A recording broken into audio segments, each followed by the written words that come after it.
എല്ലാവർക്കും നമസ്കാരം. Prep together ക്ലാസ്സസിലേക്ക് എല്ലാവർക്കും സ്വാഗതം. നമ്മൾ ഇന്ന് നമ്മളുടെ degree level special series continue ചെയ്യുവാണ്. ഇന്ത്യൻ കോൺസ്റ്റിറ്റ്യൂഷൻ എന്ന ഭാഗത്തെ കോൺസ്റ്റിറ്റ്യൂവന്റ് അസംബ്ലി എന്ന ഫസ്റ്റ് ടോപ്പിക്കാണ് നമ്മൾ കവർ ചെയ്തുകൊണ്ടിരുന്നത്.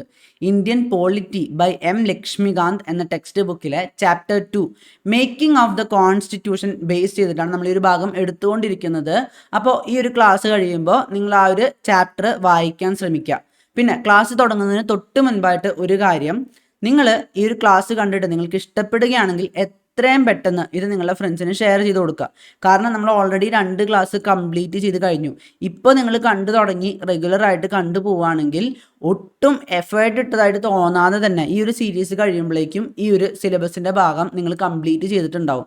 അല്ലാതെ നിങ്ങൾ റെഗുലറായിട്ട് കാണുന്നില്ല, അല്ലെങ്കിൽ കുറേ അധികം കഴിഞ്ഞിട്ടാണ് നിങ്ങൾ കാണുന്നതെങ്കിൽ കുറേ പുറകിൽ കുറേ കാണാനുണ്ടാവും. അപ്പം നിങ്ങൾ ഭയങ്കര എന്താ പറയുക, ഈ മടിയൻ മല ചുമക്കും എന്നൊക്കെ പറയില്ലേ, അതുമാതിരി ഭയങ്കര എഫേർട്ട് ഇട്ടതുപോലെ ഭയങ്കരമായിട്ട് പണിയെടുക്കുന്നത് പോലെ തോന്നേണ്ടി വരും. അപ്പോൾ ഇപ്പോഴേ റെഗുലറായിട്ട് ഡെയിലി ചെറിയ ചെറിയ ഭാഗങ്ങളായിട്ട് കണ്ടുപോവുകയാണെങ്കിൽ ഇത് വളരെ സ്മൂത്തായിട്ട് കംപ്ലീറ്റ് ചെയ്ത് പോവും. അപ്പോൾ അത് റെഗുലറായിട്ട് കാണാൻ നിങ്ങൾ മാക്സിമം ശ്രമിക്കുക. അപ്പോൾ നേരെ നമുക്ക് നമ്മുടെ ക്ലാസ്സിലേക്ക് പോവാം. അപ്പോൾ നമ്മുടെ ക്ലാസ്സിലേക്ക് വരുമ്പോൾ നമ്മൾ കഴിഞ്ഞ ക്ലാസ്സിൽ കണ്ടത് എന്താ, ഒബ്ജക്റ്റീവ്സ് റെസൊല്യൂഷൻ ആയിരുന്നു അല്ലേ. ഒബ്ജക്റ്റീവ്സ് റെസൊല്യൂഷനിൽ നമ്മളുടെ ഡിസംബർ 13, 1946 നമ്മളുടെ ഒബ്ജക്റ്റീവ്സ് റെസൊല്യൂഷൻ നമ്മളെ നെഹ്റു പ്രസൻറ്റ് ചെയ്തു. അതിലെന്തൊക്കെയായിരുന്നു പറഞ്ഞിട്ടുണ്ടായിരുന്നത്, നമ്മളുടെ ഭരണഘടന എങ്ങനെയായിരിക്കണം എന്നാണ് ആ ഒരു ഒബ്ജക്റ്റീവ്സ് റെസൊല്യൂഷൻ വഴി ഉദ്ദേശിച്ചത് അല്ലേ. What should be the fundamentals and philosophy of the constitution. ഞാൻ പറഞ്ഞില്ലേ, ഒരു വീട് പണിയുമ്പോൾ നമ്മളൊരു ബ്ലൂ പ്രിന്റ് ഉണ്ടാക്കുന്ന പോലെ നമ്മൾ അമ്മയ്ക്ക് എന്താ വേണ്ടേ, മോൻ എന്താ വേണ്ടേ, അച്ഛൻ്റെ ആഗ്രഹങ്ങൾ എന്താ, അങ്ങനെ എല്ലാം നോക്കിയിട്ട് വീട് എങ്ങനെ ഇരിക്കണം എന്ന് ഒരു ബ്ലൂ പ്രിന്റ് നമ്മൾ ഉണ്ടാക്കി വെക്കും. അതുപോലെ തന്നെ നമ്മൾ കുറേ നാളായിട്ട് സ്വപ്നം കാണുന്ന ഒരു ഭരണഘടനയാണ്. അപ്പോൾ ആ ഭരണഘടന എങ്ങനെ ഇരിക്കണം എന്നൊരു ബ്ലൂ പ്രിന്റ് നമ്മൾ ഒബ്ജക്റ്റീവ്സ് റെസൊല്യൂഷൻ വഴി ഉണ്ടാക്കി വെച്ചു. പക്ഷേ ഈ ഒരു ബ്ലൂ പ്രിന്റ് ഉണ്ടാക്കി വെച്ചാൽ മതിയോ? ഇനി നമുക്ക് വീട് പണിയണ്ടേ, നമുക്കത് എക്സിക്യൂട്ട് ചെയ്യണ്ടേ. അപ്പം എക്സിക്യൂട്ട് ചെയ്യാൻ നേരത്ത് നമുക്ക് കുറേ അധികം വർക്ക് ഉണ്ടായിരിക്കും അല്ലേ. അപ്പം നമ്മൾ ഓരോന്നും ഓരോരുത്തർക്കായിട്ട് അസൈൻ ചെയ്ത് കൊടുക്കും. ഇപ്പോൾ വീട് പണി തുടങ്ങുമ്പോൾ നമ്മൾ പറയും, പ്ലംബിങ്ങിൻ്റെ കാര്യം നീ നോക്കടാ മോനെ, പിന്നെ ഇലക്ട്രിക്കൽ വർക്കിൻ്റെ കാര്യം നീ നോക്കടാ, പിന്നെ സിമെൻ്റ് ഒക്കെ ഇറക്കണ കാര്യം ഞാൻ നോക്കിക്കൊണ്ട്. അങ്ങനെ നമ്മൾ ഓരോന്നിനും ഓരോ കമ്മിറ്റി സെറ്റ് ചെയ്ത് വെക്കും. അതുപോലെ നമ്മളുടെ ഭരണഘടനാ നിർമ്മാണ സമിതിയിലും നമ്മൾ കുറച്ചധികം കമ്മിറ്റികൾ ഫോം ചെയ്തിട്ടുണ്ടായിരുന്നു. അതിനെക്കുറിച്ചാണ് നമ്മൾ അടുത്തതായിട്ട് പഠിക്കാൻ പോകുന്നത്. അപ്പോൾ അടുത്ത ഹെഡിങ് ആയിട്ട് വരുന്നത് കമ്മിറ്റീസ് ആണ്. അപ്പോൾ കമ്മിറ്റീസ് നമ്മൾ നോക്കുമ്പോൾ നമുക്ക് മേജർ കമ്മിറ്റീസ് ഉണ്ടായിരുന്നു. മേജർ കമ്മിറ്റീസ് എന്ന് പറയുന്നത് ഏറ്റവും ഇമ്പോർട്ടൻ്റ് ആയിട്ടുള്ള കാര്യങ്ങൾ, ഇപ്പോൾ വീട് പണിയുമ്പോൾ തന്നെ നമുക്ക് ഏറ്റവും ഇമ്പോർട്ടൻ്റ് ആയിട്ടുള്ള കാര്യങ്ങൾക്ക് ഉണ്ടാവും. പിന്നെ ചെറിയ ചെറിയ ചില്ലറ കാര്യങ്ങൾ, അതിന് കുറച്ച് മൈനർ കമ്മിറ്റീസും ഉണ്ടായിരുന്നു. അപ്പോൾ എത്ര മേജർ കമ്മിറ്റീസ് ആണ് ഉണ്ടായിരുന്നത് നോക്കുമ്പോൾ നമുക്ക് 8 മേജർ കമ്മിറ്റീസ് ആണ് ഉണ്ടായിരുന്നത്. അപ്പോൾ 8 മേജർ കമ്മിറ്റീസും പിന്നെ കുറച്ച് മൈനർ കമ്മിറ്റീസും ആണ് നമുക്കിവിടെ ഉണ്ടായിരുന്നത്. അപ്പോൾ ഈ മേജർ കമ്മിറ്റീസ് എന്തൊക്കെയായിരുന്നു, അതുപോലെ തന്നെ ആരൊക്കെയാണ് ആ മേജർ കമ്മിറ്റീസിനെ ഹെഡ് ചെയ്തിരുന്നത് നമുക്ക് നോക്കാം. അപ്പോൾ നമ്മളുടെ ഈ ഒരു ഭരണഘടനാ നിർമ്മാണ സമിതിയിലോട്ട് വരുമ്പോൾ ഒരു ഗ്രഹനാഥൻ്റെ പോലെ ഇരിക്കുന്നത് ആരാ, നമ്മളുടെ ജവഹർലാൽ നെഹ്റു ആണ് അല്ലേ. ഒബ്ജക്റ്റീവ്സ് റെസൊല്യൂഷൻ കൊണ്ടുവന്നത് അദ്ദേഹമാണ്. അപ്പോൾ ഒരു ഗ്രഹനാഥൻ്റെ പോലെ ഇരിക്കുന്നത് നമ്മുടെ ജവഹർലാൽ നെഹ്റു ആണ്. അപ്പോൾ അതുകൊണ്ട് തന്നെ ഏറ്റവും കൂടുതൽ കമ്മിറ്റികൾ പോയതും അദ്ദേഹത്തിൻ്റെ അടുത്തോട്ടാണ്. ഇപ്പോൾ നമ്മൾ യൂണിയൻ പവേഴ്സ് കമ്മിറ്റി നെഹ്റുവിൻ്റെ കീഴിലായിരുന്നു. പിന്നെ യൂണിയൻ കോൺസ്റ്റിറ്റ്യൂഷൻ കമ്മിറ്റി അതും നെഹ്റുവിൻ്റെ കീഴിലാണ് വന്നത്. പിന്നെ നമ്മളെ സ്റ്റേറ്റ്സുമായിട്ട് നെഗോഷിയേറ്റ് ചെയ്യാനുള്ള കമ്മിറ്റി ഹെഡ് ചെയ്തത് ആരാന്ന് ചോദിച്ചു കഴിഞ്ഞാൽ അതും നമ്മളെ നെഹ്റു ആയിരുന്നു.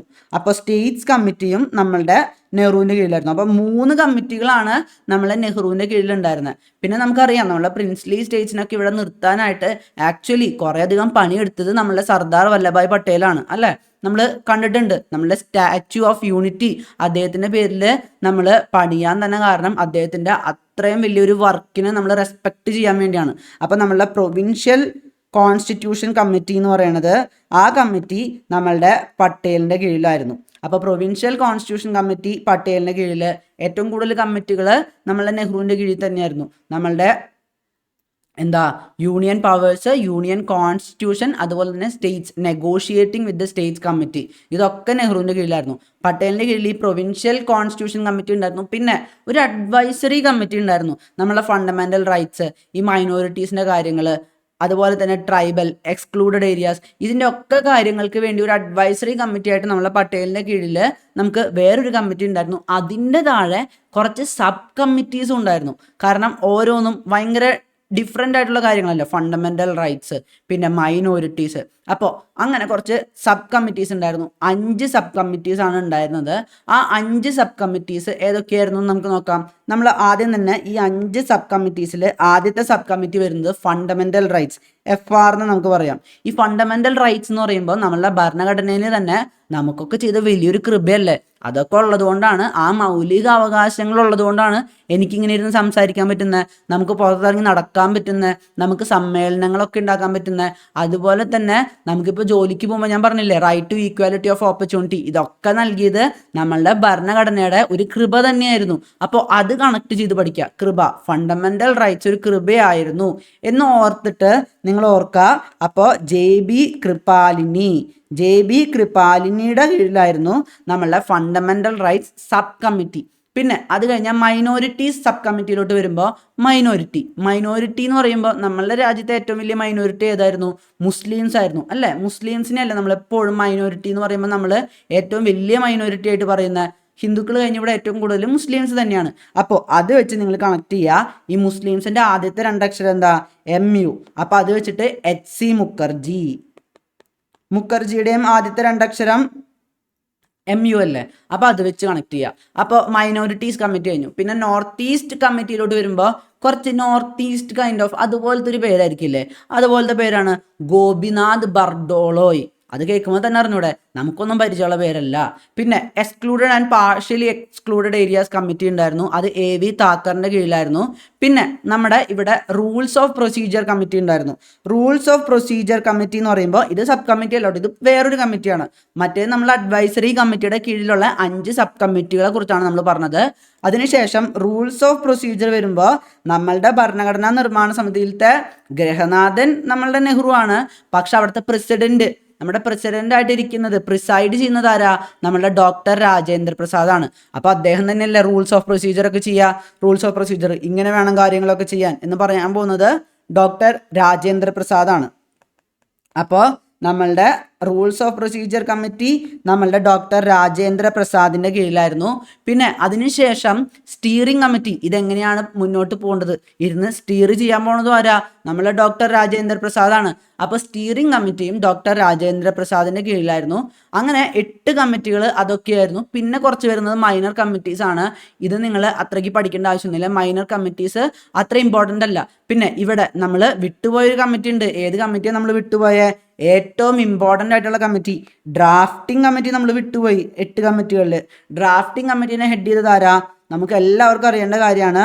ഡോക്ടർ BR അംബേദ്കർ ആണ് നമ്മളുടെ ഡ്രാഫ്റ്റിംഗ് കമ്മിറ്റീനെ ഹെഡ് ചെയ്തത്. അപ്പോൾ ഇങ്ങനെയായിരുന്നു നമ്മളുടെ കോൺസ്റ്റിറ്റ്യൂവൻ്റ് അസംബ്ലിയിലത്തെ കമ്മിറ്റീസ് ഉണ്ടായിരുന്നത്. അപ്പോൾ മേജർ കമ്മിറ്റീസ് അതൊക്കെയായിരുന്നു. മൈനർ കമ്മിറ്റീസ് നമ്മൾ നോക്കി. ഇനി നമ്മൾ വരാൻ പോകുന്നത് ഞാൻ പറഞ്ഞതുപോലെ ഡ്രാഫ്റ്റിംഗ് കമ്മിറ്റി, ഏറ്റവും ഇമ്പോർട്ടൻ്റ് ആയിട്ടുള്ള കമ്മിറ്റി. കാരണം എന്താ? നമ്മൾ ഭരണഘടന ഉണ്ടാക്കാനാണ് ഇവിടെ വന്നിരിക്കുന്നത്. അപ്പോൾ അതിൽ ഏറ്റവും ഇമ്പോർട്ടൻ്റ് ആയിട്ട് വേണ്ടത് എന്താ? ഡ്രാഫ്റ്റിംഗ് ആണ്. നമ്മളൊരു സ്പീച്ചൊക്കെ പറയുമ്പോൾ നമ്മൾ കുറേ കോപ്പി ഉണ്ടാക്കില്ലേ. ആദ്യം ഒരു സ്പീച്ചിനുള്ള ഒരു കോപ്പി എഴുതി വെക്കും. എന്നിട്ട് നമ്മൾ ചിലപ്പോൾ വീട്ടുകാരെയോ അല്ലെങ്കിൽ നമ്മൾ സ്കൂളിലെ ടീച്ചേഴ്സിനെയോ കൊണ്ടുപോയി കാണിക്കും. അവർ കുറച്ച് കറക്ഷൻസ് പറയും. അപ്പോൾ കറക്ഷൻ പറഞ്ഞു കഴിയുമ്പോൾ നമ്മൾ വേറൊരു കോപ്പി ഉണ്ടാക്കും. എന്നിട്ട് വീണ്ടും പോയി കാണിക്കും. അപ്പോൾ അവർ പറയും പോരാ, ഇത് പോരാ, കുറച്ചും കൂടെ വ്യത്യാസങ്ങൾ വരുത്തണം. അങ്ങനെ കുറേ അധികം ഡ്രാഫ്റ്റുകൾ നമ്മൾ ഉണ്ടാക്കും. അപ്പോൾ അങ്ങനെ ഡ്രാഫ്റ്റുകൾ ഉണ്ടാക്കാൻ വേണ്ടിയിട്ടാണ് ഇങ്ങനത്തെ ഒരു ഡ്രാഫ്റ്റിംഗ് കമ്മിറ്റീനെ നമ്മൾ ഫോം ചെയ്തത്. ആരായിരുന്നു ഹെഡ്? ഡോക്ടർ BR അംബേദ്കർ ആയിരുന്നു ഹെഡ്. അപ്പോൾ അവർ ഓരോ ഡ്രാഫ്റ്റുകൾ കൊണ്ടുവരും. അതിലത്തെ കറക്ഷൻസ് വരുമ്പോൾ അതിനനുസരിച്ചുള്ള മാറ്റങ്ങൾ അവർ കൊണ്ടുവരും. അങ്ങനെ ഡ്രാഫ്റ്റിംഗ് കമ്മിറ്റീനെ കുറിച്ചാണ് നമ്മൾ പഠിക്കുന്നത്.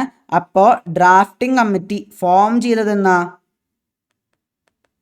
ഡ്രാഫ്റ്റിംഗ് കമ്മിറ്റി ഫോം ചെയ്തത്, സെറ്റപ്പ് ചെയ്തത് ഓഗസ്റ്റ് 29, 1947 അപ്പോൾ ഓഗസ്റ്റ് 29, 1947 എന്ന് പറയുമ്പോൾ നമുക്ക് സ്വാതന്ത്ര്യം ലഭിച്ചതിന് ശേഷമാണ് നമ്മളുടെ ഡ്രാഫ്റ്റിംഗ് കമ്മിറ്റി നമ്മൾ സെറ്റപ്പ് ചെയ്യുന്നത്. അപ്പോൾ ഇവിടെ നമ്മളുടെ ഡ്രാഫ്റ്റിംഗ് കമ്മിറ്റിയുടെ ഹെഡായിട്ടിരിക്കുന്നത് ഡോക്ടർ BR അംബേദ്കർ ആയിരുന്നു. വേറെ 6 മെമ്പേഴ്സ് ഉണ്ടായിരുന്നു. അപ്പോൾ മൊത്തം എത്ര മെമ്പേഴ്സ് ഉണ്ട്? Total 7 members. ഹെഡ് ആരാ? അംബേദ്കർ. അപ്പോൾ അംബേദ്കർ ഹെഡ് ചെയ്യുന്ന ഒരു ബോഡിയാണ്. ആ അംബേദ്കർ ഹെഡ് ചെയ്യുന്ന ബോഡിയിൽ ബാക്കി 6 പേര് ആരൊക്കെയാണ് അത് ഓർക്കാനായിട്ട് വേറൊരു കോഡും കൂടെ ഞാൻ പറഞ്ഞുതരാം. ആം SRK എന്ന് നിങ്ങളൊന്ന് ഓർത്തിരുന്നാൽ മതി. അപ്പോൾ ആം SRK എന്ന് പറയുമ്പോൾ ഇതിൽ അയ്യങ്കാര്, ഇവിടെ അയ്യര്, ഇവിടെ മുൻഷി, ഇവിടെ സാദുള്ള, പിന്നെ അത് കഴിഞ്ഞാൽ പിന്നെ ഇവിടെ റാവു, പിന്നെ ഒരാളും കൂടി ഉണ്ട് കൃഷ്ണമാചാരി. അപ്പോൾ ആരൊക്കെയാണ് ആ കമ്മിറ്റിയിലുള്ളത്? ഞാൻ പറഞ്ഞല്ലോ, ആദ്യം തന്നെ ചെയർമാനായിട്ട് നമ്മൾ ഡോക്ടർ BR അംബേദ്കർ, പിന്നെ ഉള്ളവരെ ഓർക്കാനായിട്ട് ഈ ഒരു കോഡ് ഓർത്ത് വയ്ക്കുക. ആം SRK, AAMSRK, അയ്യങ്കാര്, അയ്യര്, മുൻഷി, സാദുള്ള, പിന്നെ റാവു, കൃഷ്ണമാചാരി. ഇവരായിരുന്നു നമ്മളെ ഡ്രാഫ്റ്റിംഗ് കമ്മിറ്റിയിൽ ഉണ്ടായിരുന്നത്. ഇത് വളരെ ഇമ്പോർട്ടൻ്റ് ആണ്. കോൺസ്റ്റിറ്റ്യൂവൻ്റ് അസംബ്ലി എന്ന് പറയുമ്പോൾ ഭരണഘടന നിർമ്മിക്കുന്നു എന്ന് പറയുമ്പോൾ തന്നെ വളരെ ഇമ്പോർട്ടൻ്റ് ആണ് ഡ്രാഫ്റ്റിംഗ് കമ്മിറ്റി. അതുകൊണ്ടാണ് ആ ഒരു പേരുകൾക്ക് ഞാൻ പ്രോപ്പറായിട്ട് ഒരു കോഡ് തന്നെ നൽകിയത്. അപ്പോൾ നമ്മുടെ ഡ്രാഫ്റ്റിംഗ് കമ്മിറ്റി അങ്ങനെ ഓഗസ്റ്റ് 29 അവർ ഫോം ചെയ്തതിന് ശേഷം ആദ്യത്തെ ഡ്രാഫ്റ്റ് അവർ കൊണ്ടുവരുന്നത് ഫെബ്രുവരി 1948 അപ്പോൾ നമുക്കൊരു ടൈം ലൈൻ കൊടുക്കാം. അപ്പോൾ ഓഗസ്റ്റ് 29, 1947 അവർ ഫോം ചെയ്തു. അതിനുശേഷം എന്നാണ് ആദ്യത്തെ ഡ്രാഫ്റ്റ്? ഫസ്റ്റ് ഡ്രാഫ്റ്റ് ഫെബ്രുവരി 1948. അപ്പോൾ 4 മാസം 47, പിന്നെ അത് കഴിഞ്ഞിട്ട് 48 ജനുവരിയും കഴിഞ്ഞ് ഫെബ്രുവരിയിലാണ് അവർ ആദ്യത്തെ ഡ്രാഫ്റ്റ് ഫോം ചെയ്യുന്നത്. അങ്ങനെ ആ ഒരു ഡ്രാഫ്റ്റിനെ നമ്മളുടെ ഇന്ത്യയിലത്തെ ജനങ്ങൾക്ക് ഡിസ്കസ് ചെയ്യാനായിട്ട്, അല്ലാതെ നമ്മളുടെ ഭരണഘടനാ നിർമ്മാണ സമിതി അവിടെ ഒറ്റയ്ക്കിരുന്ന് ഞങ്ങൾ തീരുമാനിച്ചോളാം, നേരത്തെ നമ്മുടെ ബ്രിട്ടീഷുകാർ പറഞ്ഞ പോലെ ബാക്കിയുള്ളൊരു മണ്ടന്മാരാണ് നമ്മൾ മാത്രം ബുദ്ധിമാന്മാരെന്നുള്ള രീതിയിൽ മാറി നിൽക്കുകയല്ല ചെയ്തേ, ജനങ്ങൾക്ക് കൊണ്ടുപോയി കൊടുത്തു. നിങ്ങൾ ഒന്ന് ഡിസ്കസ് ചെയ്യ്, നിങ്ങളൊന്ന് ചിന്തിക്കുക ഇതിനെക്കുറിച്ച്, നിങ്ങൾക്ക് എന്തൊക്കെ വ്യത്യാസങ്ങളാണ് വേണ്ടത്, അക്കാര്യങ്ങളൊക്കെ ഞങ്ങളോട് പറ, ഞങ്ങളത് നിറവേറ്റാം എന്ന് പറഞ്ഞു. അങ്ങനെ 8 മാസമാണ് നമ്മളുടെ ഈ ഒരു ഭരണഘടന ഫസ്റ്റ് ഡ്രാഫ്റ്റ് അവർ ഡിസ്കഷന് വേണ്ടി കൊടുത്തത്. അങ്ങനെ ഡിസ്കഷന് വേണ്ടി കൊടുക്കുമ്പോൾ കുറേയധികം ക്രിറ്റിസിസംസും സജഷൻസും ഒക്കെ വരും അല്ലേ. അങ്ങനെ ഡ്രാഫ്റ്റിംഗ് കമ്മിറ്റി ആ ഒരു ക്രിറ്റിസിസവും സജഷനും എല്ലാം ഉൾക്കൊണ്ടുകൊണ്ട് ഒരു സെക്കൻഡ് ഡ്രാഫ്റ്റ് കൊണ്ടുവന്നു. എപ്പോഴാ? 8 മാസമായിരുന്നല്ലോ ഡിസ്കഷൻ. അത് കഴിഞ്ഞ് ഒക്ടോബർ 1948 സെക്കൻഡ് ഡ്രാഫ്റ്റ് അവർ കൊണ്ടുവന്നു. അപ്പോൾ സെക്കൻഡ് ഡ്രാഫ്റ്റ് കൊണ്ടുവന്നത് ഒക്ടോബർ 1948 അതിനുശേഷം നമ്മൾ തേർഡ് ഡ്രാഫ്റ്റ് കൊണ്ടുവരുന്നുണ്ട്. ഇത് മൊത്തത്തിൽ നമ്മൾ ഡ്രാഫ്റ്റിംഗ് കമ്മിറ്റി വെറും 6 മാസമേ എടുത്തുള്ളൂ. ഞാൻ പറഞ്ഞില്ലേ 3 വർഷമാണ് നമ്മളുടെ ഭരണഘടനാ നിർമ്മാണ സമിതി മൊത്തത്തിലിരുന്നത്. പ്രോപ്പർ 3 വർഷമല്ല, 2 വർഷം 11 മാസം 18 ദിവസം. പക്ഷെ നമ്മളുടെ ഡ്രാഫ്റ്റിംഗ് കമ്മിറ്റി, അതായത് നമ്മളുടെ ഭരണഘടനയുടെ ഓരോരോ കോപ്പികൾ ആൾക്കാർ സജഷൻസും ക്രിറ്റിസിസംസും അമെൻമെൻറ്റ്സും ഒക്കെ പറയുന്നതിനനുസരിച്ച് കോപ്പീസ് ഫോം ചെയ്യുന്ന ആ ഒരു ഡ്രാഫ്റ്റിംഗ് കമ്മിറ്റി നമ്മളെ ഡോക്ടർ BR അംബേദ്കറിൻ്റെ കീഴിൽ എത്ര നാളിരുന്നു? വെറും 6 മാസമാണ് ഇരുന്നത്. അപ്പോൾ ഇവർ 6 മാസം എന്ന് പറയുമ്പോൾ തന്നെ ഇവർ പ്രോപ്പറായിട്ട് ഇരുന്നത് എത്ര ദിവസമാണെന്ന് ചോദിച്ചു കഴിഞ്ഞാൽ വെറും 141 ഡേയ്സാണ് ഇവർ പ്രോപ്പറായിട്ട് ഇരുന്നത്.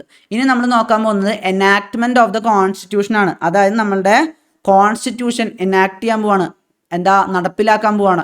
അപ്പോൾ നമുക്ക് അതിനെക്കുറിച്ച് അടുത്ത ഒരു ഭാഗത്ത് നോക്കാം. അപ്പോൾ എനാക്ട്മെൻറ്റ് നമുക്ക് ഹെഡിങ്, അപ്പോൾ ഹെഡിങ് കൊടുത്തു, നമ്മൾ എനാക്ട്മെൻറ്റ് നോക്കാൻ പോവാണ്. അപ്പോൾ നമ്മളുടെ ഫൈനൽ ഡ്രാഫ്റ്റ് സെക്കൻഡ് ഡ്രാഫ്റ്റ് കൊണ്ടുവന്നതിനെ കുറിച്ച് പഠിച്ചു. എന്നായിരുന്നു? ഒക്ടോബർ 1948 അത് കഴിഞ്ഞ് അവിടെയും കുറച്ച് സജഷൻസ് ഒക്കെ ഉണ്ടായിട്ടുണ്ടാവും അല്ലേ. അപ്പോൾ ആ സജഷൻസിന് ശേഷം ഫൈനൽ ഡ്രാഫ്റ്റ് കൊണ്ടുവരുന്നത്, ആ ഒരു ടൈം ലൈൻ നോക്കുമ്പോൾ അടുത്തതായിട്ട് ഫൈനൽ ഡ്രാഫ്റ്റ് കൊണ്ടുവരുന്നത് എന്നാ? നവംബർ 4, 1948 നമ്മൾ ഫൈനൽ ഡ്രാഫ്റ്റ് കൊണ്ടുവരുന്നത്. അപ്പോൾ ആ ഒരു ഫൈനൽ ഡ്രാഫ്റ്റ് കൊണ്ടുവന്നതിന് ശേഷം നമ്മൾ അതിനെക്കുറിച്ചൊരു ജനറൽ ഡിസ്കഷൻ നടത്തി.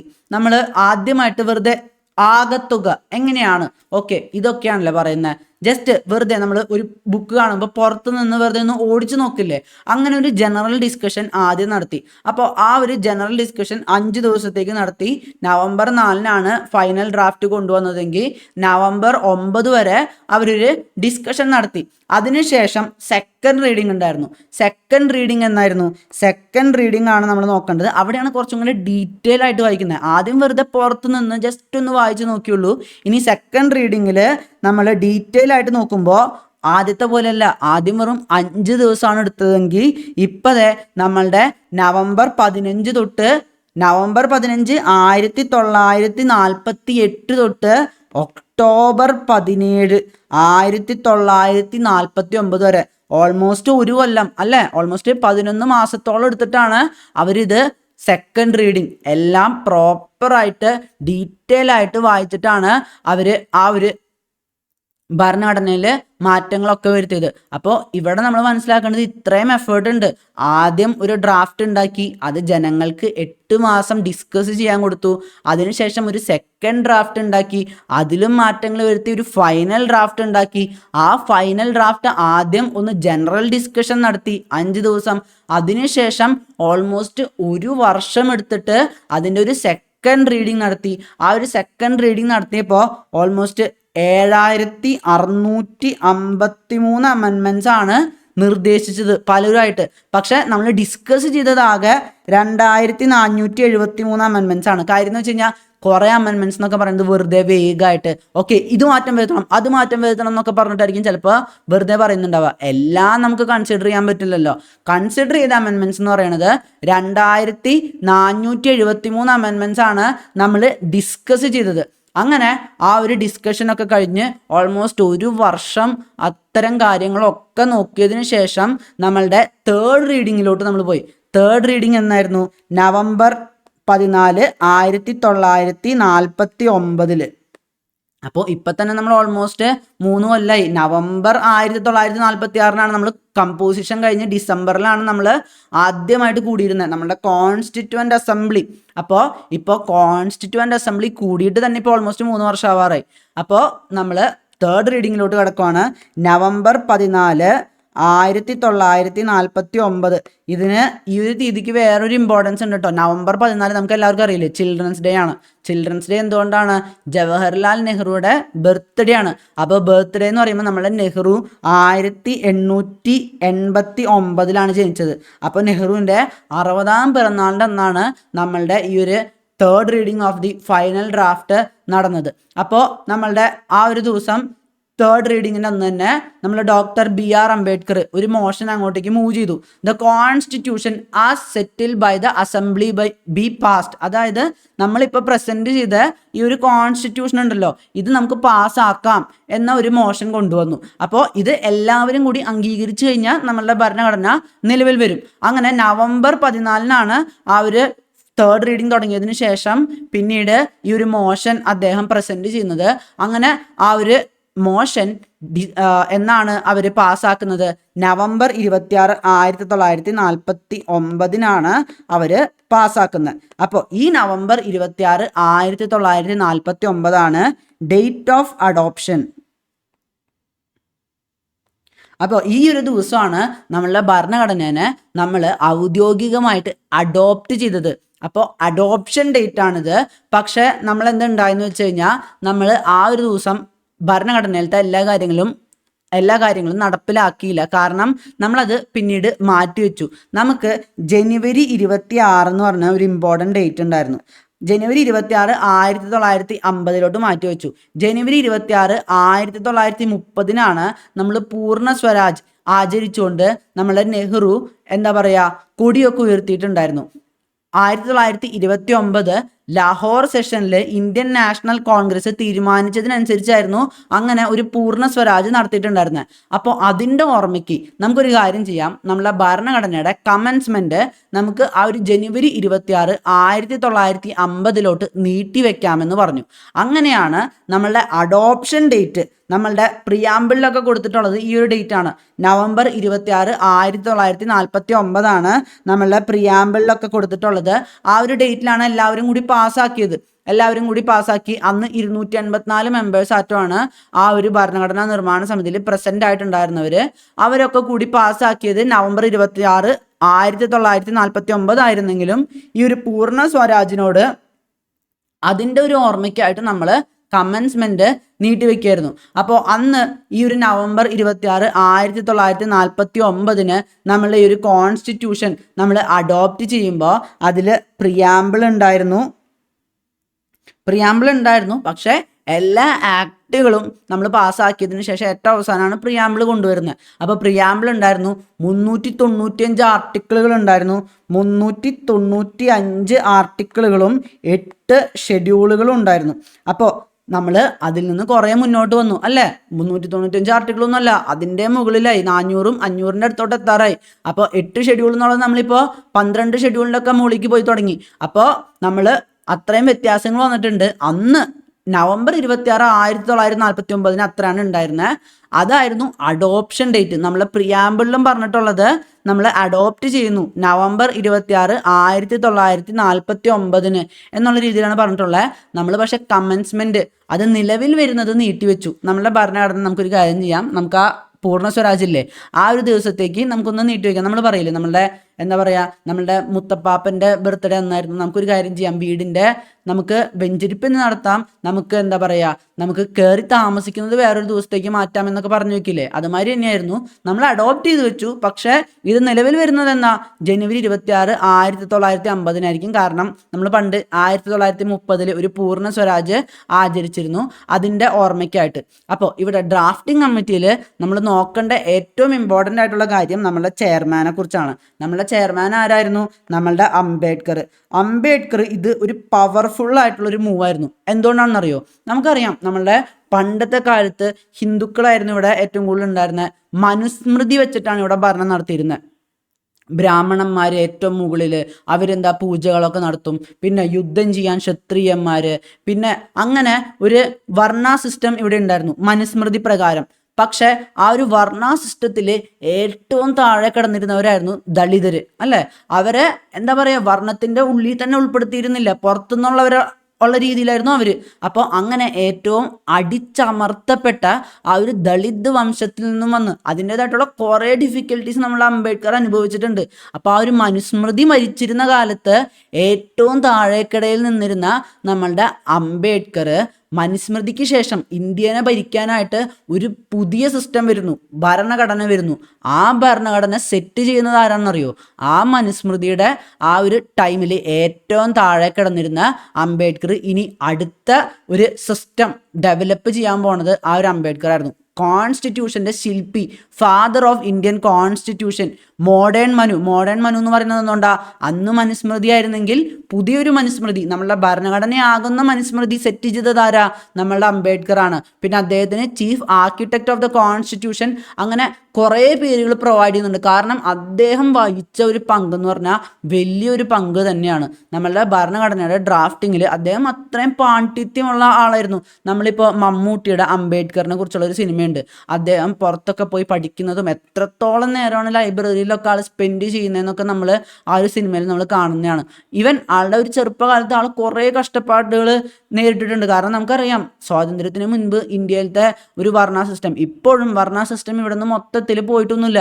അപ്പോൾ ആ ഒരു സമയത്തെ വർണ്ണ സിസ്റ്റം എന്തായിരിക്കുമെന്ന് ജസ്റ്റ് ഒന്ന് ചിന്തിച്ച് നോക്കിയാൽ മതി. അംബേദ്കറിൻ്റെ വിവേചനം നേരിട്ടിട്ടുള്ള പല സന്ദർഭങ്ങളും സ്റ്റോറീസൊക്കെ ആയിട്ട് നമ്മൾ കേട്ടിട്ടുണ്ട്. അപ്പോൾ ആ ഒരു സിറ്റുവേഷനിൽ നിന്ന് അംബേദ്കർ എന്താ പറയുക പോരാടിക്കൊണ്ട് ഇത്രയും വലിയൊരു സ്ഥാനത്തേക്ക് എത്തിച്ചേർന്നു. അതുകൊണ്ടാണ് അദ്ദേഹത്തെ മോഡേൺ മനു, അതുപോലെ തന്നെ father of the Indian constitution എന്നൊക്കെ നമ്മൾ വിളിക്കുന്നത്. ഇനി നമ്മൾ നോക്കാൻ പോകുന്നത് എൻഫോഴ്സ്മെന്റ് ഓഫ് ദ കോൺസ്റ്റിറ്റ്യൂഷൻ ആണ്. അപ്പോൾ ഭരണഘടനാ നിർമ്മാണ സമിതിയിൽ നമ്മൾ പാസ്സാക്കി എന്ന് നവംബർ 26, 1949 അത് അഡോപ്ഷൻ ഡേറ്റ് ആണ്. നമ്മളെ പ്രിയാമ്പിളിൽ കൊടുത്തിരിക്കുന്ന അഡോപ്ഷൻ ഡേറ്റ് ആണെന്ന്. പക്ഷെ ഇത് എൻഫോഴ്സ്മെന്റ് വന്നത്, അതായത് നടപ്പിലാക്കി തുടങ്ങിയത് എന്നായിരുന്നു? ഞാൻ പറഞ്ഞില്ലേ, ജനുവരി 26, 1950 നീട്ടി വെച്ചിരിക്കുകയായിരുന്നു. അപ്പോൾ നമ്മൾ അടുത്തത് നോക്കാൻ പോകുന്നത് എൻഫോഴ്സ്മെന്റ് ആണ്. അപ്പോൾ എൻഫോഴ്സ്മെൻറ്റ് ജനുവരി 26, 1950 നീട്ടി വെച്ചിരുന്നെങ്കിലും ചില കാര്യങ്ങൾ ആദ്യമേ തന്നെ അവർ നടപ്പിലാക്കി കൊണ്ടുവന്നു. കുറച്ച് കാര്യങ്ങൾ വളരെ ഇമ്പോർട്ടൻ്റ് ആയിട്ടുള്ള കാര്യങ്ങൾ ഉണ്ടാവില്ലേ, ഇപ്പോൾ citizenship, election, provisional parliament, temporary and transitional provisions, ഇങ്ങനത്തെ കുറച്ച് കാര്യങ്ങളൊക്കെ നവംബർ തൊട്ടേ നിലവിൽ വന്നു. പക്ഷേ ഏറ്റവും ഇമ്പോർട്ടൻ്റ് ആയിട്ടുള്ള മേജർ പോർഷൻസ് ഒക്കെ നിലവിൽ വന്നത് ജനുവരി 26, 1950 മുതലായിരുന്നു. ഇതിനെയാണ് ജനുവരി 26, 1950 ഡേറ്റ് ഓഫ് കമൻസ്മെൻറ്റ് എന്ന് പറയുന്നത്.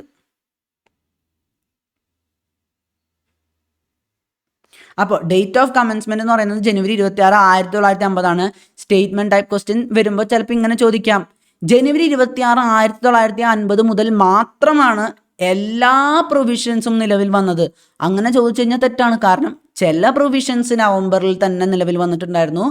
മേജർ പ്രൊവിഷൻസ് ഒക്കെ നമ്മളുടെ ജനുവരി 26, 1950 ഡേറ്റ് ഓഫ് കമൻസ്മെൻറ്റിനാണ് നിലവിൽ വന്നത്. അപ്പം ഞാൻ പറഞ്ഞില്ലേ, നമ്മളുടെ കോൺഗ്രസിൻ്റെ ആ ഒരു പൂർണ്ണ സ്വരാജ്യമായിട്ട് കണക്ട് ചെയ്യാൻ വേണ്ടിയിട്ടാണ് ഈ ഒരു ദിവസത്തേക്ക് മാറ്റി വെച്ചിട്ടുണ്ടായിരുന്നത്. പിന്നെ നമ്മൾ നോക്കാൻ പോകുന്നത് expert committee of the Congress. നമ്മളുടെ കോൺഗ്രസ്സിന് ഒരു എക്സ്പേർട്ട് കമ്മിറ്റി ഉണ്ടായിരുന്നു. നമ്മൾ കണ്ടിരുന്നു നമ്മളുടെ കോൺഗ്രസ് ആണ് ഏറ്റവും കൂടുതൽ സീറ്റുകൾ ജയിച്ചത്, അല്ലെങ്കിലും കോൺഗ്രസ് ആണ് ഏറ്റവും കൂടുതൽ സീറ്റുകൾ ജയിക്കാൻ പോണത് എന്നുള്ളത് ഉറപ്പായിരുന്നല്ലോ. കാരണം നമ്മളുടെ ഫ്രീഡം സ്ട്രഗിളിൽ ഏറ്റവും മുന്നിൽ നിന്നിരുന്നത് നമ്മളുടെ കോൺഗ്രസ് ആയിരുന്നു. അപ്പോൾ അവർ തന്നെയാണ് ജയിക്കാൻ പോവുക. അപ്പോൾ അവർ നേരത്തെ പ്ലാൻ ചെയ്ത് വെച്ചിരുന്നു നമ്മളുടെ ഭരണഘടന എങ്ങനെയൊക്കെ ആയിരിക്കണം എന്ന്. അവർ തന്നെ മീറ്റിംഗ് കൂടിയിട്ട് അവർ പ്ലാൻ ചെയ്ത് വെച്ചിരുന്നു. അതിനുവേണ്ടി അവരൊരു എക്സ്പേർട്ട് കമ്മിറ്റി ഉണ്ടാക്കിയിട്ടുണ്ടായിരുന്നു. നമ്മളുടെ ഭരണഘടനാ നിർമ്മാണ സമിതിയിൽ ഞാൻ പറഞ്ഞില്ലേ, ഒരു ഗ്രഹനാഥനെ പോലെ നിന്ന് നമ്മളുടെ ജവഹർലാൽ നെഹ്റു തന്നെയായിരുന്നു ആ എക്സ്പേർട്ട് കമ്മിറ്റിയുടെ ഹെഡായിട്ടുണ്ടായിരുന്നത്. പിന്നെ കൃഷ്ണ കൃപാലിനെ അതിൻ്റെ ഒരു മെമ്പറും കൺവീനറും ആയിട്ടും ഫോം ചെയ്തിട്ടുണ്ടായിരുന്നു. പിന്നെ അവരെന്നൊക്കെ കൂടിയ 2 മീറ്റിംഗ് ആണ് അവർ കൂടിയത്.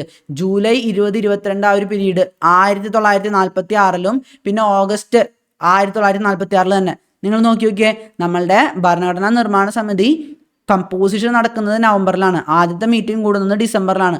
അപ്പോൾ ആ ഒരു സമിതി നിലവിൽ വരുന്നതിന് മുൻപ് തന്നെ നമ്മളെ കോൺഗ്രസ് ഒരു എക്സ്പേർട്ട് കമ്മിറ്റി ഉണ്ടായിട്ട് ഈ സമിതിയിൽ നമ്മൾ എന്തൊക്കെയാണ് പ്രസൻറ്റ് ചെയ്യേണ്ടത്, എങ്ങനെയായിരിക്കണം നമ്മളെ ഭരണഘടന എന്ന് നേരത്തെ നോക്കി വെച്ചിട്ടുണ്ടായിരുന്നു. അതാണ് നമ്മളിവിടെ കാണുന്നത്. അപ്പോൾ ഈ ഒരു എക്സ്പേർട്ട് കമ്മിറ്റി വലിയൊരു പങ്ക് തന്നെ വഹിച്ചിട്ടുണ്ട്. നമ്മൾ ഈ ഒബ്ജക്റ്റീവ്സ് റെസൊല്യൂഷനെ കുറിച്ച് ഞാൻ പറഞ്ഞില്ലേ, നമ്മളുടെ നെഹ്റു ഡിസംബർ 13, 1946 പ്രസൻറ്റ് ചെയ്ത ആ ഒബ്ജക്റ്റീവ്സ് റെസൊല്യൂഷൻ, അത് ശരിക്കും ഈ ഒരു എക്സ്പേർട്ട് കമ്മിറ്റിയിൽ ഫോം ചെയ്തൊരു കാര്യമാണ്.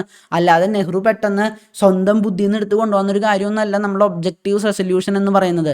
ഒബ്ജക്റ്റീവ്സ് റെസൊല്യൂഷൻ ശരിക്കും നമ്മളുടെ കോൺഗ്രസിൻ്റെ കമ്മിറ്റിയിൽ ഫോം ചെയ്തിട്ട് പിന്നെ ഇവിടേക്ക് നിലവിൽ വന്നൊരു സംഭവമാണ്. നമ്മളുടെ നെഹ്റു കോൺഗ്രസിൻ്റെ ഒരു നേതാവ് എന്നുള്ള രീതിയിൽ അവിടെ പോയി പ്രസൻറ്റ് ചെയ്യുന്നു എന്ന് മാത്രം. അപ്പോൾ അങ്ങനെ വലിയൊരു പങ്ക് തന്നെ നമ്മളുടെ സ്വാതന്ത്ര്യ സമര ആ ഒരു പീരീഡിൽ വലിയൊരു പങ്ക് വഹിച്ച കോൺഗ്രസ് ഇവിടെ കോൺസ്റ്റിറ്റ്യൂവൻ്റ് അസംബ്ലി നമ്മളുടെ ഭരണഘടനാ നിർമ്മാണ സമിതിയിലും വലിയൊരു പങ്ക് വഹിച്ചിട്ടുണ്ട്. ഇനി നമ്മൾ നോക്കാൻ പോകുന്നത് ക്രിറ്റിസിസം ഓഫ് ദ കോൺസ്റ്റിറ്റ്യൂവൻ്റ് അസംബ്ലിയാണ്. നമുക്കറിയാം എന്തൊക്കെ കാര്യം നമ്മൾ ചെയ്താലും അതിനെ കുറ്റം പറയാൻ കുറേ പേരുണ്ടാവും. നമ്മളിപ്പോൾ ഒരു വീട് പണിത് കഴിഞ്ഞാൽ അതിനെ കുറ്റം പറയാൻ കുറേ ബന്ധുക്കാരും എല്ലാവരും വരും. അയ്യോ ആ വീടിന് അവിടെ ഒരു കളറ് മാറ്റി കൊടുക്കായിരുന്നു, അല്ലെങ്കിൽ അവിടെ നമ്മൾ മുറിക്ക് കുറച്ചും കൂടെ വലിപ്പം വെക്കണമായിരുന്നു, വാസ്തുപ്രകാരം ഈ ഒരു മുറി ഇങ്ങനെയല്ല കേട്ടോ, ഇങ്ങനെയല്ല ചെയ്യേണ്ടത്, ഇത് വലിയ ശാപമായി മാറും. അങ്ങനെ കുറേ ക്രിറ്റിസിസം പറയാൻ കുറേ ആൾക്കാരുണ്ടാവും. അപ്പോൾ ഇവിടെയും കുറേ ക്രിറ്റിസിസം വന്നിരുന്നു. അപ്പോൾ ആ ക്രിറ്റിസിസത്തിനെ കുറിച്ചാണ് നമ്മൾ അടുത്തതായിട്ട് നോക്കാൻ പോകുന്നത്. അപ്പോൾ നമ്മളുടെ അടുത്ത ടോപ്പിക്കായിട്ട് വരുന്നത് ക്രിറ്റിസിസം ആണ്. Criticism of the constituent assembly, അതായത് ഭരണഘടനാ നിർമ്മാണ സമിതിനെ കുറിച്ച് എന്തൊക്കെ കുറ്റങ്ങളാണ് പറഞ്ഞതെന്ന് നമുക്ക് നോക്കാം. ആദ്യം തന്നെ വന്ന കുറ്റം എന്താണെന്ന് വെച്ച് കഴിഞ്ഞാൽ നോട്ട് എ റെപ്രസെൻറ്റേറ്റീവ് ബോഡി. എന്തുകൊണ്ടാണ്? ഞാൻ പറഞ്ഞില്ലേ, ഇത് ഡയറക്റ്റ്ലി എലക്റ്റഡ് ആണോ? നമ്മളെ നെഹ്റു സ്വപ്നം കണ്ടപ്പോൾ എന്താ പറഞ്ഞിരുന്നത്? ഞാൻ ആദ്യത്തെ ക്ലാസ്സിൽ പറഞ്ഞിട്ടുണ്ടായിരുന്നു, നെഹ്റുവിൻ്റെ സ്വപ്നം ഇത് അഡൽട്ട് ഫ്രാഞ്ചൈസ് വഴി പ്രായപൂർത്തിയായവർക്കൊക്കെ വോട്ട് നൽകിക്കൊണ്ട് എല്ലാ ഇന്ത്യക്കാരും കൂടി തിരഞ്ഞെടുക്കുന്ന ഒരു കോൺസ്റ്റിറ്റ്യൂവൻ്റ് അസംബ്ലി വേണം നമുക്ക് ഭരണഘടന ഫോം ചെയ്യാനെന്നാണ് നെഹ്റു സ്വപ്നം കണ്ടത്. പക്ഷേ ബ്രിട്ടീഷുകാർ ആ ഒരു ക്യാബിനറ്റ് മിഷൻ വഴിയൊക്കെ കൊണ്ടുവന്നപ്പോൾ എങ്ങനത്തെ എലക്ഷൻസാണ് കൊണ്ടുവന്നത്? ഇൻഡയറക്റ്റ് എലക്ഷൻസാണ് കൊണ്ടുവന്നത്. പ്രിൻസ്ലി സ്റ്റേറ്റ്സിലാണെങ്കിൽ നോമിനേറ്റ് ചെയ്തിട്ടാണ് ആൾക്കാർ വരുന്നത്. രാജഭരണ പ്രദേശങ്ങളിൽ രാജാക്കന്മാർ നോമിനേറ്റ് ചെയ്യുന്നവർ, ആലോചിച്ച് നോക്കിയേ. അതുകൊണ്ടാണ് ഇതിനെ നോട്ട് എ റെപ്രസെൻറ്റേറ്റീവ് ബോഡി എന്ന് പറയുന്നത്. അപ്പോൾ നോട്ട് എ റെപ്രസെൻറ്റേറ്റീവ് ബോഡി ആ ഒരു ക്രിറ്റിസിസത്തിൽ കാര്യമുണ്ട് എന്നാണ് നമ്മൾ മനസ്സിലാക്കേണ്ടത്. കാരണം നോട്ട് എ റെപ്രസെൻറ്റേറ്റീവ് ബോഡി എന്ന് പറയുമ്പോൾ അല്ല, റെപ്രസെൻറ്റേറ്റീവ് ബോഡി ഒന്നല്ല, ഡയറക്റ്റ് ഇലക്ഷൻസ് ഒന്നും അല്ല നടന്നത്. അതൊരു സത്യം തന്നെയാണ്. പിന്നെ അടുത്തതായിട്ട് വന്നത് എന്താണെന്ന് വെച്ച് കഴിഞ്ഞാൽ നോട്ട് എ സോവറൈൻ ബോഡി, അതായത് സർവാധികാരം ഇല്ല. ഇവർ ഈ ബ്രിട്ടീഷുകാരുടെ കീഴിൽ നിന്നിട്ടല്ല ഇത് ഉണ്ടാക്കിയത്. ഇത് ബ്രിട്ടീഷുകാർ പറഞ്ഞിട്ടുണ്ടാക്കിയതല്ലെന്ന് എന്തോ ഉറപ്പ്. കാരണം ബ്രിട്ടീഷുകാർ ഇവിടെ തന്നെ ഉണ്ടായിരുന്നോ? ഇല്ലേ. പിന്നെ ഇവിടുത്തെ എലക്ഷൻ നടക്കുമ്പോൾ, നമ്മളുടെ കോൺസ്റ്റിറ്റ്യൂവൻ്റ് അസംബ്ലിയിലോട്ടുള്ള എലക്ഷൻ നടക്കുമ്പോൾ ബ്രിട്ടീഷുകാർ ഇവിടെ ഉണ്ട്. ഇവർ സമ്മേളനങ്ങളൊക്കെ കൂടുമ്പോൾ ബ്രിട്ടീഷുകാർ ഇവിടെ ഉണ്ട്. ഓഗസ്റ്റ് 1947 ബ്രിട്ടീഷുകാർ ഇവിടെ നിന്ന് ഇറങ്ങി പോകണുള്ളൂ. അതുവരെ ബ്രിട്ടീഷുകാർ ഇവിടെ ഇല്ലേ. അപ്പോൾ ബ്രിട്ടീഷുകാരുടെ കീഴിലിരുന്നല്ലേ ചെറുതായിട്ടൊക്കെ ഇവർ കാര്യങ്ങൾ ചെയ്തത് എന്നായിരുന്നു അടുത്ത criticism, not a sovereign body. അത് കഴിഞ്ഞിട്ട് വന്നത് ടൈം കൺസ്യൂമിങ്. എത്ര കൊല്ലം ഇവരെടുത്തെ?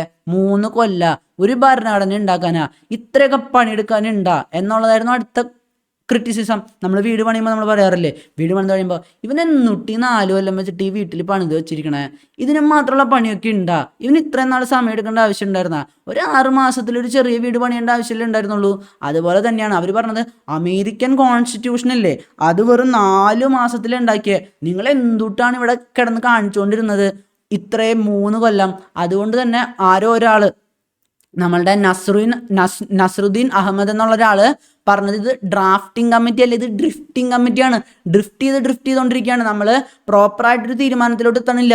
നമ്മളിങ്ങനെ തീരുമാനത്തിൽ നിന്ന് മൂവ് ചെയ്ത് പൊയ്ക്കൊണ്ടിരിക്കുകയാണ്. നമ്മളെ നസറുദ്ദീൻ അഹമ്മദ് പറഞ്ഞത്, നമ്മളെ കോൺസ്റ്റിറ്റ്യൂവൻ്റ് അസംബ്ലിയിൽ തന്നെയുള്ള ഒരു വ്യക്തി പറഞ്ഞതാണ്, ഇതൊരു ഡ്രിഫ്റ്റിംഗ് കമ്മിറ്റിയാണ്. എന്തുകൊണ്ടാണ്? ഇത് ഭയങ്കര ടൈം കൺസ്യൂമിങ് ആണ്. ഇങ്ങനെ നീണ്ടു പോവല്ലേ. 3 കൊല്ലം നമ്മളുടെ സ്വാതന്ത്ര്യം കിട്ടിയിട്ട് 3 കൊല്ലം കഴിയുമ്പോൾ മാത്രമാണ് നമുക്കൊരു ഭരണഘടന കിട്ടുന്നത്. അതായിരുന്നു അടുത്ത ക്രിറ്റിസിസം. എന്തായിരുന്നു? ടൈം കൺസ്യൂമിങ് ആണ് എന്നുള്ളതായിരുന്നു. അപ്പോൾ ടൈം കൺസ്യൂമിങ് ആണെന്നുള്ള ആ ഒരു ക്രിറ്റിസിസം കഴിഞ്ഞതിന് ശേഷം അത് കഴിഞ്ഞിട്ടുള്ള ക്രിറ്റിസിസം എന്തായിരുന്നു? Dominated by the Congress. അതായത് കോൺഗ്രസ്സുകാരല്ല ഇതിൽ മൊത്തം, ഏറ്റവും കൂടുതൽ സീറ്റ് ആർക്കാ? കോൺഗ്രസിനല്ലേ. അപ്പോൾ ഇത് മൊത്തം കോൺഗ്രസ്സുകാർ തീരുമാനിക്കണ പോലെ ഇരിക്കും അല്ലേ. Expert committee കൊണ്ടുവന്നതാരാ? കോൺഗ്രസ് കൊണ്ടുവന്ന ഒരു ഒബ്ജക്റ്റീവ് റിസൊല്യൂഷൻ തന്നെയാണല്ലോ നമ്മളെ നെഹ്റു ഇവിടെ കൊണ്ടുവന്നത്. പിന്നെ കോൺഗ്രസ്സുകാർ പറയുന്ന ഒരു ഭരണഘടന ഇവിടെ കൊണ്ടുവന്നു കഴിഞ്ഞാൽ അത് പാസ്സാവാതിരിക്കില്ലല്ലോ. കാരണം ഭരണഘടനാ നിർമ്മാണ സമിതിയിൽ വലിയൊരു പങ്കും കോൺഗ്രസ്സുകാർ തന്നെയാണ്. അപ്പോൾ അടുത്ത ക്രിറ്റിസിസം വന്നു, ഇത് കോൺഗ്രസ്സുകാരുടെ ബോഡിയല്ലേ, കോൺഗ്രസ്സുകാരല്ലേ ഇതെല്ലാം തീരുമാനിക്കണേ. അതായിരുന്നു 4ാമത്തെ ക്രിറ്റിസിസം. അപ്പോൾ കുറ്റങ്ങൾക്ക് ബാക്കിംഗ് ഒക്കെ ഉണ്ട്, ബാക്കിംഗ് ഇല്ല എന്ന് പറയണില്ല, പക്ഷെ അതുകൊണ്ട് നമ്മളുടെ കോൺസ്റ്റിറ്റ്യൂഷൻ മോശമാവോ? ഇല്ല. നമ്മളുടെ ഭരണഘടന അത്രയും അടിപൊളി ആയതുകൊണ്ടാണ് ഇത്രയും കൊല്ലം കഴിഞ്ഞിട്ട് നമ്മളുടെ രാജ്യം ഇത്ര അടിപൊളിയായിട്ട് ഇവിടെ നിൽക്കണേ. കാരണം പലരും പറഞ്ഞിട്ടുണ്ടായിരുന്നു, ഇന്ത്യ അങ്ങനെ നിലനിന്ന് പോകുന്നില്ല, ഇത്രയും മതങ്ങൾ, ഇത്രയും ഭാഷകൾ, ഇതൊക്കെ കൂടിയിട്ട് ഇവരെങ്ങനെയാണ് ഒരുമിച്ച് നിൽക്കാൻ പോണത്? ഇവർ അടിച്ച് പിരിയും, ഉറപ്പാണ്. ഞാൻ എഴുതി ഒപ്പിട്ട് തരാം, ഇവർ അടിച്ച് പിരിയും എന്ന് പറഞ്ഞിട്ടാണ് ലോകത്തിലത്തെ മറ്റ് രാജ്യങ്ങളൊക്കെ നിന്നിരുന്നത്. ആ ഒരു രാജ്യമാണ് ഇപ്പോൾ 75 വർഷവും കടന്ന് ഇവിടെ അടിപൊളിയായിട്ട് മുന്നോട്ട് പോയിക്കൊണ്ടിരിക്കുന്നത്. അതെന്തുകൊണ്ടാ? അത്രയും അടിപൊളി ഒരു ഭരണഘടന നൽകിയത് കൊണ്ടാണ്. അപ്പോൾ ആ ഒരു ക്രിറ്റിസിസം എന്ന് പറയുന്നത് കോൺഗ്രസ്സുകാരാണ് ഇവിടെ മുൻപന്തിയിൽ നിന്നിരുന്നത് എന്നുള്ളതായിരുന്നു. അത് കഴിഞ്ഞിട്ട് പിന്നെ പറഞ്ഞത് എന്താണെന്നറിയോ? ഇതൊരു ലോയർ പൊളിറ്റീഷ്യൻ ഡൊമിനേഷനല്ലേ ഇവിടെ നടക്കുന്നത്. നിങ്ങൾ ആലോചിച്ച് നോക്കിയേ, പട്ടേൽ, നമ്മളുടെ നെഹ്റു, അംബേദ്കർ, ഇവരൊക്കെ നിയമത്തിൻ്റെ ബാക്ക്ഗ്രൗണ്ട് ഉള്ളവരല്ലേ. അപ്പോൾ ഇവരൊക്കെ കൂടിയിട്ടാണ് ഇവിടുത്തെ ഭരണഘടന ഉണ്ടാക്കിക്കൊണ്ടിരിക്കണേ. അപ്പോൾ ലോയേഴ്സൊക്കെ കൂടുമ്പോൾ കുറേ എന്താ പറയുക, ലീഗൽ ടേംസ് ഒക്കെ ഉണ്ടാവില്ലേ, ലീഗൽ ടേംസ് ഒക്കെ ഇതിൽ ഉൾപ്പെടുത്തില്ലേ. സാധാരണക്കാരന് ഇത് വായിക്കാൻ പറ്റുമോ? അതുപോലെ തന്നെ രാഷ്ട്രീയക്കാരാണ് ഇതുള്ളത്. ശരിക്കും പറഞ്ഞാൽ സമൂഹത്തിൻ്റെ എല്ലാ ഒരു കാറ്റഗറിയിൽ നിന്നുള്ളവരും ഉണ്ടാവണ്ടേ. പാട്ടുകാരുണ്ടാവണം, ഡാൻസേഴ്സ് ഉണ്ടാവണം, സ്പോർട്സ്മെൻ ഉണ്ടാവണം, അങ്ങനെ എല്ലാവരും ഉണ്ടാവണ്ടേ. ഇതങ്ങനെയൊന്നുമില്ല. ഇത് കൂടുതലും എന്താ പറയുക, ലോയേഴ്സും പൊളിറ്റീഷ്യൻസൊക്കെയാണുള്ളത്. കാരണം എന്താ, ഈ ലെജിസ്ലേറ്റീവ് അസംബ്ലിയിൽ നിന്ന് തിരഞ്ഞെടുത്ത് വരുമ്പോൾ ആരെയാണ് ഏറ്റവും കൂടുതൽ ഈ ഒരു MLA-മാർ, നമ്മളുടെ സംസ്ഥാനത്തെ MLA-മാർ തിരഞ്ഞെടുക്കുകയാണെങ്കിൽ ആരെ തിരഞ്ഞെടുക്കുക? അവരുടെ പാർട്ടിയായിട്ട് കണക്ഷൻ ഉള്ളവർ തന്നെയല്ലേ. അല്ലാണ്ട് പുറത്തുനിന്ന് വന്ന എന്താ പറയുക ഒരു പാട്ടുകാരനെയോ ആരെങ്കിലും അവർ തിരഞ്ഞെടുക്കില്ലല്ലോ. ഈവൻ ഇപ്പോൾ വരെ രാജ്യസഭയിലോട്ടൊക്കെ കുറച്ച് പാട്ടുകാരും ഇങ്ങനെ പല സെക്ടറിൽ നിന്നുള്ളവരൊക്കെ വരുന്നത് എന്തുകൊണ്ടാണ്? അവിടെ നോമിനേഷൻ സിസ്റ്റം ഉണ്ട്. പല ഫീൽഡുകളിൽ അവരുടേതായിട്ടുള്ള കഴിവ് തെളിയിച്ചിട്ടുള്ളവരെ നോമിനേറ്റ് ചെയ്യാനുള്ള സമ്പ്രദായമൊക്കെ നമ്മുടെ രാജ്യസഭയിലുള്ളത് കൊണ്ടാണ് അവിടെ കൂടുതലും വരുന്നത്. അല്ലാണ്ട് എലക്ഷൻ വഴി ജയിക്കാൻ പോകുന്നത് ആരാ? എലക്ഷൻ വഴി ജയിക്കുകയാണെങ്കിൽ കൂടുതലും പൊളിറ്റീഷ്യൻസ് തന്നെ ജയിക്കുള്ളൂ. അതായിരുന്നു അടുത്ത ക്രിറ്റിസിസം. അത് കഴിഞ്ഞിട്ട് പിന്നെന്താ പറഞ്ഞത്? Dominated by Hindus. General seat ആയിരിക്കില്ല ഏറ്റവും കൂടുതൽ, കാരണം ജനസംഖ്യ ആനുപാതികമായിട്ടാണ് ഏറ്റവും കൂടുതൽ ഉണ്ടാവണത്. അപ്പോൾ അവിടുത്തെ എലക്ഷനൊക്കെ എന്താ പറയുക, സീറ്റ് പ്രൊവൈഡ് ചെയ്തിരിക്കണേ. അപ്പോൾ ജനസംഖ്യ ആനുപാതികമായിട്ട് സീറ്റ് പ്രൊവൈഡ് ചെയ്യുമ്പോൾ നമ്മളുടെ റിസർവേഷൻ വരുമ്പോൾ തന്നെ മുസ്ലിംസിന് അവരുടെ ജനസംഖ്യയ്ക്ക് അനുസരിച്ചിട്ടുള്ള അനുസരിച്ചിട്ടുള്ളതല്ലേ ഉണ്ടാവുള്ളൂ. ജനറലിനായിരിക്കും ഏറ്റവും കൂടുതൽ സീറ്റ്. അതിൽ തന്നെ ഏറ്റവും കൂടുതൽ നിൽക്കാൻ പോണത് ആരാ? ഹിന്ദുസാണ്. അപ്പോൾ ഏറ്റവും കൂടുതൽ കോൺസ്റ്റിറ്റ്യൂവൻ്റ് അസംബ്ലിയിലെ മെമ്പേഴ്സ് ഹിന്ദുസ് ആയിരിക്കും. അപ്പോൾ കുറേ പേര് പറഞ്ഞത് എന്താ, ഇത് മൊത്തം ഹിന്ദുക്കാരുടെ ഒരു സെറ്റപ്പ് അല്ലേ, ഹിന്ദുക്കാരല്ലേ ഇതിൽ ഏറ്റവും കൂടുതൽ ഉള്ളത്. അപ്പോൾ ഹിന്ദുക്കാർക്ക് വേണ്ടിയിട്ടല്ലേ ഈ ഒരു ഭരണഘടന നിർമ്മിക്കുന്നത്. നമ്മളെ വിൻസ്റ്റൺ ചർച്ചിലൊക്കെ ഉണ്ടല്ലോ, നമ്മളെ ബ്രിട്ടീഷുകാരുടെ മെയിൻ പരിപാടി നമുക്കറിയാമല്ലോ, നമ്മളെ തമ്മിൽ അടിപ്പിക്കണം. അപ്പോൾ നമ്മൾ സാധാരണ പറയില്ലേ, ഇത് മൊത്തം ചേട്ടൻ്റെ തീരുമാനങ്ങളല്ലേ, ഈ വീട് പണിതത് മൊത്തം ചേട്ടൻ്റെ പ്ലാൻ, ഇത് മൊത്തം ചേട്ടൻ പ്ലാൻ ചെയ്തതല്ലേ, അനിയനല്ലെങ്കിൽ ഇവിടെ വലിയ വിലയൊന്നുമില്ലല്ലോ, അങ്ങനെ പറഞ്ഞ് നമ്മൾ തമ്മിലടിപ്പിക്കില്ലേ. അതുപോലെ നമ്മളെ ബ്രിട്ടീഷുകാരൻ പറഞ്ഞു, ഇത് മൊത്തം ഹിന്ദുക്കാരുണ്ടാക്കിയത്, മുസ്ലിങ്ങളെയൊക്കെ അവർ സൈഡാക്കിയെന്നേ, അവരൊക്കെ വെറും പാവങ്ങൾ എന്നുള്ള രീതിയിലാണ് അടുത്ത ക്രിറ്റിസിസം വന്നത്. അപ്പോൾ ഞാൻ പറഞ്ഞതുപോലെ എല്ലാം നിർമ്മിച്ച് കഴിയുമ്പോൾ കുറ്റം പറയാൻ കുറേ ആൾക്കാരുണ്ടാവും. ഇതൊക്കെയായിരുന്നു കുറ്റം. നമ്മളുടെ ഇതൊരു എന്താ പറയുക, റെപ്രസെൻറ്റേറ്റീവ് ബോഡി അല്ല, ഇത് കുറേ അധികം ടൈം എടുത്തിട്ടാണ് ഇത് നമ്മൾ സെറ്റ് ചെയ്ത് കൊണ്ടുവന്നത്. പിന്നെ ഇവിടെ മൊത്തം ഹിന്ദുക്കാരാണ്, ഇവിടെ മൊത്തം കോൺഗ്രസ്സുകാരാണ്, ഇവിടെ മൊത്തം എന്താ പറയുക വക്കീലന്മാരാണ്, അങ്ങനെയൊക്കെയാണ് ക്രിറ്റിസിസംസ് വന്നത്. ഇനി നമ്മൾ കാണാൻ പോകുന്നത് ഇവിടുത്തെ കുറച്ച് ഇമ്പോർട്ടൻറ്റ് ഫാക്ട്സ് ആണ്. ഇമ്പോർട്ടൻറ്റ് ഫാക്ട്സിലോട്ട് നമ്മൾ വരുമ്പോൾ നമ്മളുടെ ഭരണഘടനയായിട്ട് റിലേറ്റഡ് ആയിട്ടുള്ള എന്താ പറയുക, അതിൻ്റെ സിമ്പൽ എന്തായിരുന്നു, അതുപോലെ തന്നെ അതിലത്തെ കാലിഗ്രഫി ചെയ്തത് ആരാണ്, അതൊക്കെയാണ് നമ്മൾ അടുത്തതായിട്ട് പഠിക്കാൻ പോകുന്നത്. അതെന്തായാലും നമുക്ക് അടുത്ത ക്ലാസ്സിൽ പഠിക്കാം, അല്ലെങ്കിൽ വീഡിയോ വളരെ ലോങ് ആയി പോവും. അപ്പോൾ അടുത്ത ക്ലാസ്സുമായി കാണുന്നത് വരെ